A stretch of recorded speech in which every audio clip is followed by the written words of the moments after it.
नमस्कार विद्यार्थी मित्रों, आपका स्वागत करते हैं मौर्य क्लासेस में। विद्यार्थी मित्रों, आज से हम आपका एक सीरीज चालू करने जा रहे हैं जिसमें बीए का पेपर सॉल्यूशन चालू करेंगे।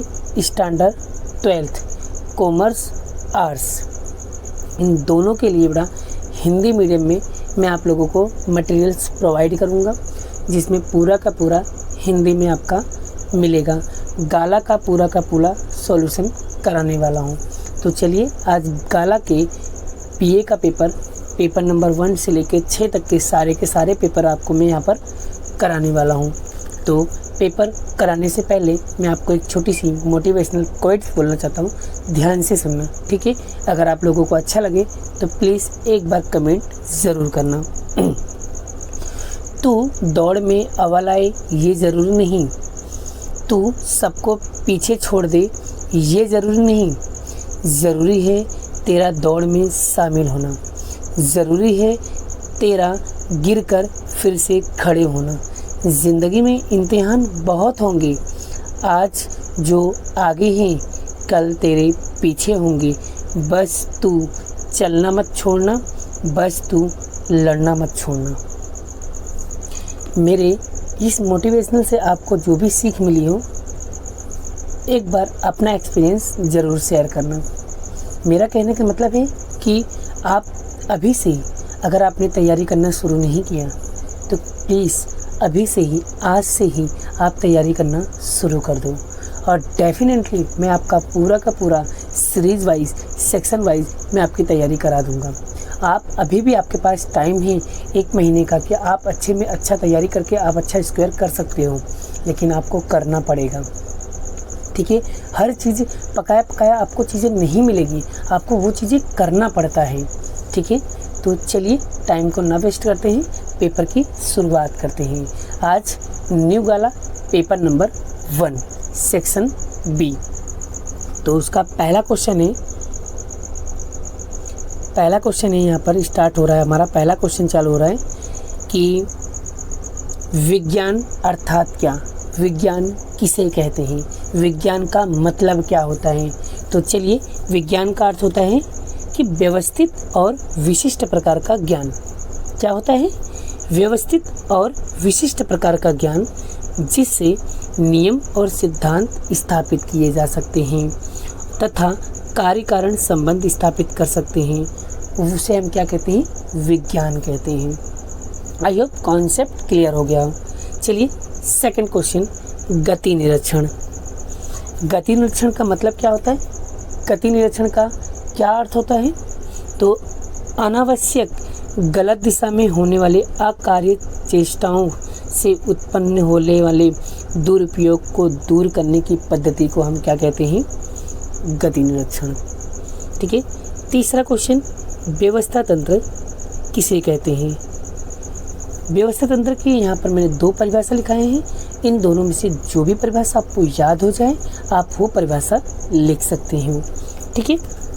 जैसे कि व्यवस्था तंत्र का पहली परिभाषा यहाँ पर दिया है, 2 या 2 से अधिक व्यक्तियों के सहयोग के द्वारा होने वाली प्रवृत्ति को हम क्या कहते हैं?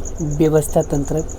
फिर से बोलिए, 2 या 2 से अधिक व्यक्तियों के सहयोग के द्वारा होने वाली प्रवृत्ति को हम क्या कहते हैं? व्यवस्था तंत्र। चलिए नेक्स्ट क्वेश्चन यहाँ पर दिया है, कर्मचारियों के चुनाव के लिए ली जाने वाली परीक्षाओं के नाम बताइए। तो यहाँ पर कर्मचारियों के पसंदगी के लिए कौन कौन सी परीक्षा ली जाती है? तो यहाँ पर 4 तरीके की परीक्षाएं ली जाती हैं। पहला है बौद्धिक परीक्षा, दूसरा अभिरुचि परीक्षा, तीसरा व्यावसायिक परीक्षा, चौथा मनोवैज्ञानिक परीक्षाएं, ठीक है। आई होप कॉन्सेप्ट क्लियर हो रहा है आपका। नेक्स्ट क्वेश्चन आपका है, आयोजन और व्यवस्था तंत्र के द्वारा लिए गए निर्णयों को कौन अमल में लाता है? तो इसका सीधा सा उत्तर है, आयोजन और व्यवस्था तंत्र के द्वारा लिए गए निर्णयों का अमल मार्गदर्शन के द्वारा लाया जाता है, ठीक है। नेक्स्ट क्वेश्चन, अंदाज पत्र के प्रकार बताइए। तो अंदाज पत्र का प्रकार है कि अंदाज पत्र के प्रकार में पहला है पूंजी खर्च, दूसरा है पूंजी खर्च अंदाज पत्र, दूसरा उत्पादन खर्च अंदाज पत्र, तीसरा है विक्रय अंदाज पत्र, चौथा नगद अंदाज पत्र। ठीक है, ऐसे 5 प्रकार हैं। ठीक है ना बड़ा, अंदाज पत्र के कितने प्रकार हैं? तो अंदाज पत्र के वैसे तो 5 प्रकार हैं। ठीक है, नेक्स्ट विचलन किसे कहते हैं? विचलन क्वेश्चन जो है बड़ा वो is a very most IMP question है। ये हर बार एग्ज़ाम में पूछे जाते हैं क्वेश्चन है, तो कृपया करके ये क्वेश्चन पे ज़्यादा फोकस करना आप। ठीक है, चलिए, व्यावसायिक इकाई में स्थापित मापदंडों का वास्तविक परिणाम की तुलना पर जो अंतर पाया जाए उसे हम विचलन कहते हैं।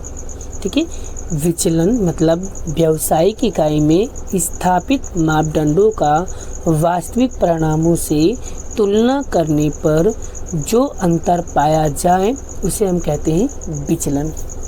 ठीक है, चलिए आगे नेक्स्ट क्वेश्चन, CGSI का पूरा नाम क्या होता है? इसका मतलब होता है consumer guidance society of India. क्या होता है? Consumer guidance society of India. ठीक है, is the very most IMP।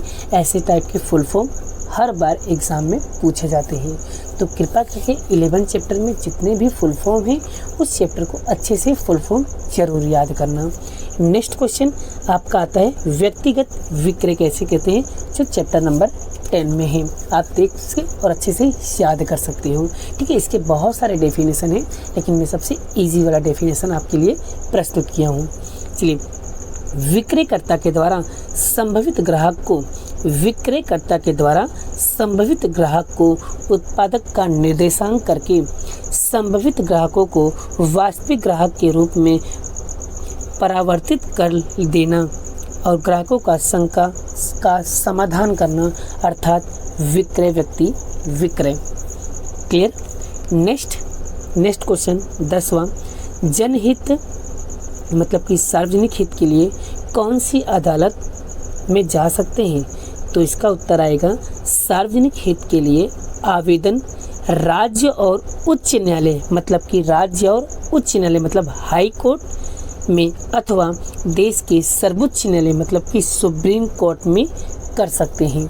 I hope आपको ये पूरा का पूरा कॉन्सेप्ट समझ में आ गया होगा। ठीक है, चलिए इसी तरह के मेरे पास सारे पेपर्स मैंने आप लोगों के लिए बना दिया है। तो यहाँ पर देखो पेपर नंबर 2 क्या है? पेपर नंबर 2 CEO का पूरा नाम क्या होता है? चीफ एजुकेटिव ऑफिसर, मतलब जिसे हिंदी में कहते हैं मुख्य प्रबंधकीय अधिकारी। ठीक है, नेक्स्ट क्वेश्चन है आपका कि नवी परंपरा विचारधारा का प्रणेता कौन है? तो आएगा एल्टन मेयो।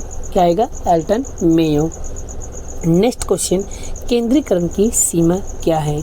तो केंद्रीकरण की सीमा जिसे आत्म केंद्रित, अमनोवैज्ञानिक निर्णय, असहयोग, विशिष्टीकरण का अभाव और अधिक कार्यभार जैसी सीमाएं होती हैं। नेक्स्ट क्वेश्चन, पदोन्नति के कारण बताइए। मतलब कि पदोन्नति के कारण मतलब भर्ती के कारण बताइए। तो जब इकाई में नया स्थान उत्पन्न होता हो या जब कोई स्थान खाली हो।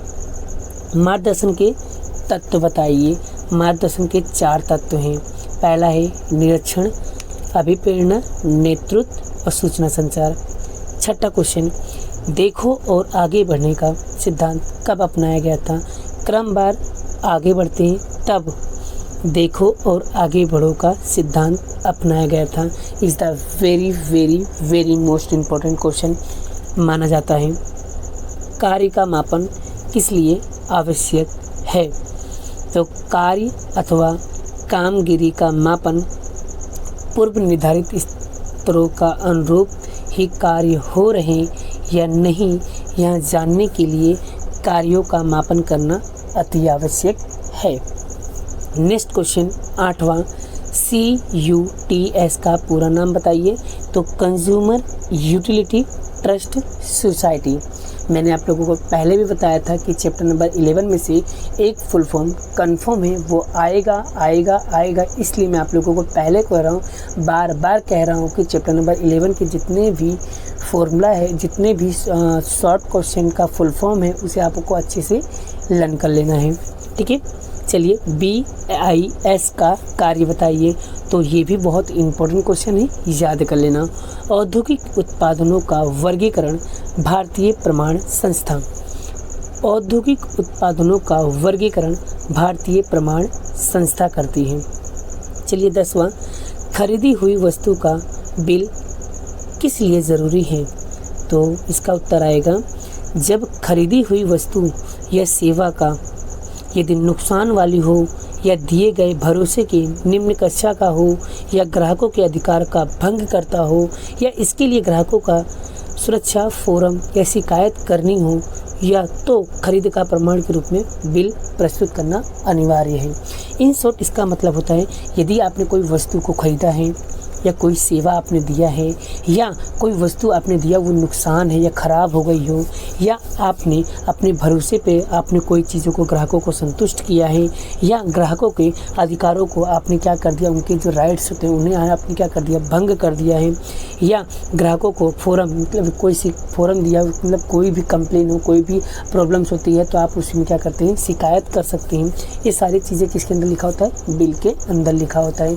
या कोई बंदा आपके साथ फ्रॉड करता है तो वो चीज़ें आप क्या करते हो, उनके सामने प्रस्तुत कर सकते हो।